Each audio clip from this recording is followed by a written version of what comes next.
안녕하세요, 당근쌤입니다. 오늘은 6학년 2학기 1단원 분수의 나눗셈 두 번째 시간이에요. 교과서는 12쪽에서 13쪽입니다. 지난 시간 복습을 해보도록 하겠습니다. 지난 시간에는 분모가 같은 분수 나누기 분수의 계산 방법에 대해 알아보았는데요. 나누어지는 수에서 나누는 수를 몇 번 덜어낼 수 있는지 알아보는 방법이 있었고, 분자가 1인 분수, 즉 단위 분수죠. 이 1인 분수로 몇 개인지 알아보고 그 개수를 나누어 구하는 방법 두 가지를 알아보았었습니다. 오늘은 분모와 같은 분수 나누기 분수의 계산 원리를 이해하고 다른 계산 방법, 어제와는 다른 계산 방법을 찾아서 계산하는 방법에 대해 알아보도록 하겠습니다. 교과서 12쪽 문제 1번입니다.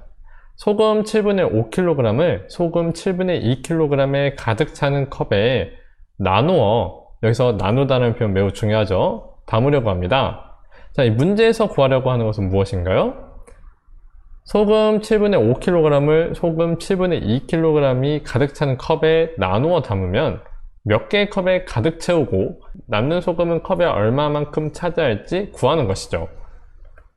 자, 그럼 몇 개의 컵에 가득 채울 수 있을까요? 이것을 알아보려면 소금 7분의 5kg이 가득 차는 컵과 소금 7분의 2kg이 가득 차는 컵의 크기를 비교해 보면 됩니다. 자, 크기가 2배 이상 차이 나니까 2개의 컵에 가득 채울 수 있겠네요. 그리고 또 남는 소금은 컵에 얼마만큼 차지할까요? 남는 소금의 양이 7분의 1이고 담는 컵의 크기가 7분의 2니까 남은 소금의 양이 담는 컵의 크기의 2분의 1이죠. 그러니 컵에 남은 소금을 담으면 2분의 1만큼 차지하겠네요. 소금은 컵에 얼마만큼을 채울 수 있는지 구하는 식을 써볼까요? 식을 세우는 것은 간단합니다. 소금을 컵에 나누어 담는 것이니까 소금의 양 나누기 담는 컵의 크기를 하면 되겠죠. 이를 식으로 나타내면 7분의 5 나누기 7분의 2를 하면 됩니다. 자, 문제 2번을 보도록 하겠습니다. 7분의 5 나누기 7분의 2를 구해봅시다. 자, 먼저 그림의 7분의 5를 나타내어 볼까요? 아래 그림을 보면 큰 직사각형을 1로 보고 큰 직사각형을 작은 직사각형 7개로 나눈 것이니까 이 작은 직사각형은 7분의 1이라고 할 수가 있겠죠. 자, 그러면 7분의 5를 나타내어 보면 작은 직사각형 5개를 칠해주면 됩니다. 7분의 5를 7분의 2 크기의 컵에 나누어 담아 볼까요? 큰 직사각형에서 7분의 2는 작은 직사각형 2개에 해당하죠. 그러니까 이를 컵에 나누어 담아본다고 하면 작은 직사각형 2개짜리 몇 개 들어가는 것인가 라고 생각할 수 있겠죠. 역시 작은 직사각형 1개가 7분의 1이니까 5개를 칠해주면 되겠습니다. 그러면 소금은 컵에 얼마만큼을 채울 수 있을까요? 2개짜리 작은 직사각형이 한 컵을 뜻하니까 2컵과 2분의 1컵만큼 채울 수 있겠습니다. 그러면 7분의 5 나누기 7분의 2는 얼마일까요? 2와 2분의 1이라고 쓸 수가 있겠죠. 자, 구한 답이 맞는지 확인해 볼까요? 검산을 하라는 뜻입니다.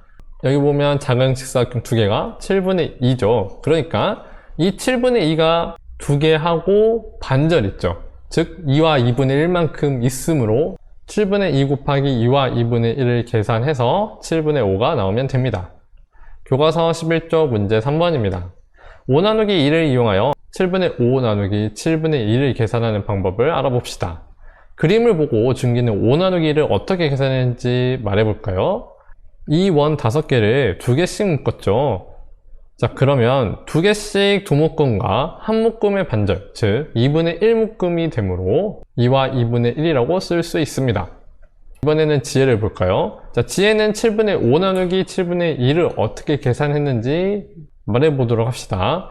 그림을 잘 보면 큰 직사각형 1개를 이 작은 직사각형 7개로 나눈 것으로 확인이 됩니다. 즉 색칠한 작은 직사각형 1개를 분수로 나타내면 7분의 1이 되죠. 7개 중에 1개니까.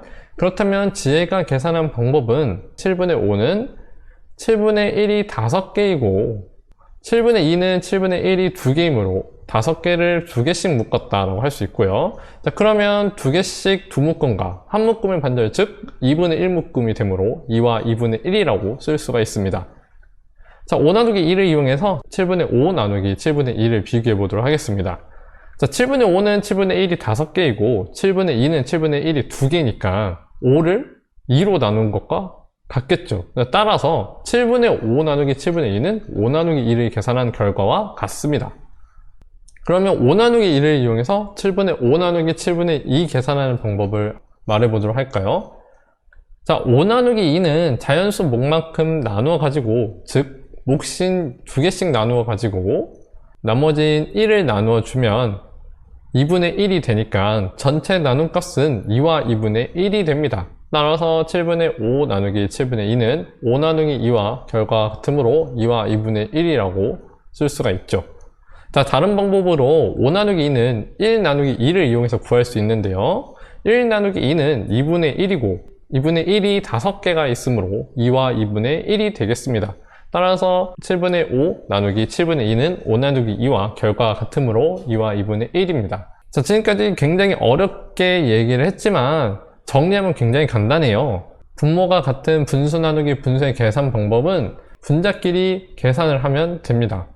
또한 이 분자끼리 나누어 떨어지지 않을 때는 몫을 분수로 나타내면 돼요. 예를 들면 네모분의 세모 나누기 네모분의 동그라미 였을 때 분모가 네모로 동일하니까 세모 나누기 동그라미로 분자만 따로 떼서 계산할 수 있고요. 이를 계산했을 때 나눠 떨어지지 않는다면 그냥 동그라미 분의 세모라고 적어주면 된다는 거죠. 굉장히 간단하죠? 이 방법을 가지고 문제 4번을 보도록 합시다. 자, 보기와 같이 계산해 봅시다 라고 하네요. 자, 보기는 분모가 같으니까 분자만 따로 떼서 계산을 했죠. 그리고 분자가 나누어 떨어지지 않으니까 분수로 나타냈고요. 이와 마찬가지로 풀어보면 8분의 7 나누기 8분의 3은 분모가 같으니까 7 나누기 3으로 쓸 수가 있고, 분자가 나누어 떨어지지 않으니까 분모로 3분의 7로 적을 수가 있겠죠. 자, 가분수니까 대분수로 바꿔주면 2와 3분의 1로 적어줄 수가 있습니다. 9분의 8 나누기 9분의 5를 보면 역시 분모가 9로 같으니까 8 나누기 5로 적을 수가 있고, 역시 나누어 떨어지지가 않죠. 그러니까 분수로 5분의 8로 적을 수 있고, 가분수 형태니까 대분수로 1과 5분의 3으로 바꿔줄 수가 있습니다. 자, 11분의 10 나누기 11분의 3은 역시 분모가 11로 같으니까 10 나누기 3으로 쓸 수 있고, 나누어가 떨어지지 않으니까 분수로 나타내면 되죠. 3분의 10. 나타낸 분수가 가분수니까 대분수로 바꿔서 3과 3분의 1로 쓰면 됩니다. 자, 마지막 15분의 7 나누기 15분의 13도 분모가 15로 같으니까 7 나누기 13을 적을 수 있고, 나누어 떨어지지 않으니 13분의 7로 분수로 나타내주면 되겠죠. 자, 오늘의 정리입니다. 자, 분모와 같은 분수 나누기 분수의 계산 방법을 알아보는 건데요. 계산 방법은 분자끼리 계산한다. 두 번째, 분자끼리 나누어 떨어지지 않을 때는 몫을 분수로 나타내면 된다 였습니다. 오늘의 숙제는 수학 익힘책 8쪽에서 9쪽 풀기고요. 다음 시간에는 분모가 다른 분수 나누기 분수의 계산 원리를 알아보도록 하겠습니다.